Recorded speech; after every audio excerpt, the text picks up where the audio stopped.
morning న్యూస్లోకి పోయే కంటే ముందు ఇవాళ స్వేదపత్రం నిన్ననే అనుకున్నారని నిన్న కాలే చెమట స్వేదపత్రం టీఆర్ఎస్ పార్టీ కేసీఆర్దు తర్వాత కేటీఆర్ది హరీష్ రావు చెమట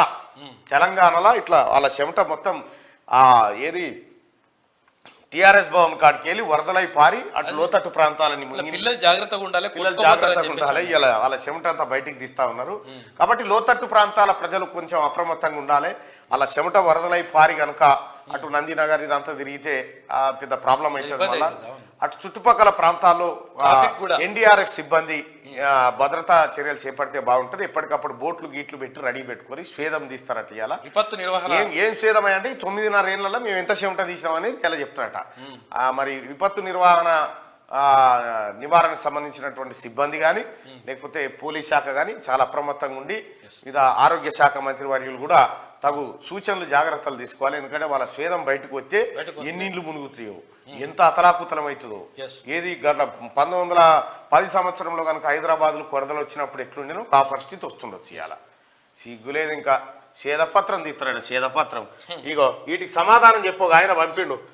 మీ శ్వేతపత్రంపై మా శ్వేతపత్రం కేటీఆర్ గారు 2014కు ముందు మీ ఆస్తులెన్ని ఇప్పుడు మీ ఆస్తులెన్ని మీ శ్వేతపత్రంలో జతగలిపి ప్రకటిస్తే బాగుంటుంది మీ కుటుంబంలోని అందరు పదవులు అనుభవించడంతో పాటు తీసుకున్న జీతాలు భత్యాలు సౌకర్యాల విలువపై కూడా ప్రకటన చేయాలి మీ ఫార్మ్ హౌజులు విల్లాలు విలువైన వస్తువులపై ప్రకటన చేయాలి మీ పార్టీ ఆఫీసుల కోసం కూడబెట్టిన భూముల విలువ ఎంతో ఆఫీసుల బిల్డింగులు కట్టడానికి చేసిన వ్యయం ఎంతో ప్రకటన చేయాలి కొత్త జిల్లాలతో పాటుగా అవసరం లేకున్నా పాత జిల్లాల్లోని కలెక్టరేట్ బిల్డింగ్లను కూడా కూలగొట్టి కొత్తగా కట్టారు కొత్త కలెక్టరేట్ల చుట్టూ మీ కుటుంబ సభ్యులు బంధువులు మీ పార్టీ నేతలు భూములు కూడబెట్టి కాదు భూములు కొల్లగొట్టి విలువైన రియల్ ఎస్టేట్ వ్యాపారాలు చేశారు వాటిపై కూడా స్వేదపత్రం వేయాలి సార్ ఔటర్ రింగ్ రోడ్ 30 ఏళ్ల లీజ్ వ్యవహారంపై బహిరంగ ప్రకటన చేస్తే బాగుంటుంది కేటీఆర్ గారు మీ పార్టీ దేశంలోనే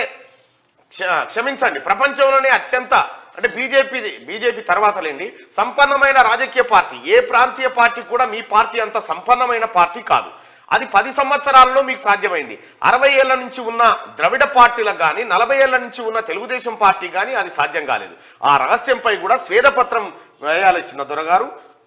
మీ పార్టీకి సొంత విమానమే ఉంది దేశంలో మరే పార్టీకి లేదనుకుంటా సుమి అది ఎలానో చెప్తారా సార్ మీ నాయకులందరి ఆస్తులపై కూడా స్వేదపత్రం వేస్తే ప్రజలందరూ సంతోషిస్తారు ట్విట్టర్ కింగ్ గారు మీరు ఏం చేసినా ప్రజలందరూ మెచ్చుకుంటారు సార్ మీరు 100 లగ్జరీ కార్ల కాన్వాయ్తో మహారాష్ట్రకు దండయాత్ర మాదిరిగా వెళ్ళినప్పుడు ప్రజలందరూ నివ్వెరపోయారు సార్ దానికి ఎంత ఖర్చు పెట్టారో దొరగారు సెలవిస్తారని చెప్పి నీ స్వేదపత్రంలో ఇవి పెట్టు చూద్దాం చాలా ఉన్నాయి ఇంకా చాలా ఇప్పుడు నువ్వు విదేశాలకు వెళ్ళినప్పుడు కోట్ల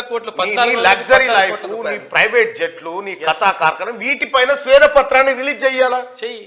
ఇలా స్వేదపత్రాన్ని రిలీజ్ చేస్తా అంటున్నావు కదా ఇవి చెప్పు ఫస్ట్ తెలంగాణ రాష్ట్ర ప్రజలారా కేసీఆర్ ఏడువాడిలో రాష్ట్రం అప్పుల పాలైంది ఇలా పార్టీ బీఆర్ఎస్ పార్టీ మాత్రం దేశంలోనే 2వ స్థానంలో ఉంది పైసలు సంపాదించట్లా ఎట్లా సాధ్యమైంది ఇది స్వేదపత్రంలో ఉంటుందా ఇలా 1000 కోట్ల ఆస్తులు టీఆర్ఎస్ పార్టీకి ఉన్నాయని చెప్పి కేసీఆర్ చెప్పిండు కొద్దిగా 1000 కోట్ల ఆస్తులు టీఆర్ఎస్ పార్టీకి ఉంటాయి మరి 6 లక్షల కోట్ల అప్పులు తెలంగాణ ప్రజలకు ఎట్లుంటాయి అప్పులు తెలంగాణ ప్రజలకు ఆస్తులు బీఆర్ఎస్ పార్టీకి ఎట్లా పోయినాయి ఇవాళ మొత్తం 33 జిల్లాలలో టీఆర్ఎస్ పార్టీ ఆఫీసులు కట్టుకున్నావు ఎకరం స్థలంలో ప్రైమ్ జాగా తీసుకొని కట్టుకున్నావు కదా దాని విలువ ఎంత మీ ఫామ్ హౌస్ల విలువ ఎంత ఈ లెక్కలు చెప్పు నీ స్వేదపత్రంలో నీ స్వేదపత్రాన్ని ఇలా శీర్షింత గడతాడు సుదర్శన్ అన్నకి అప్ప చెప్పిన పని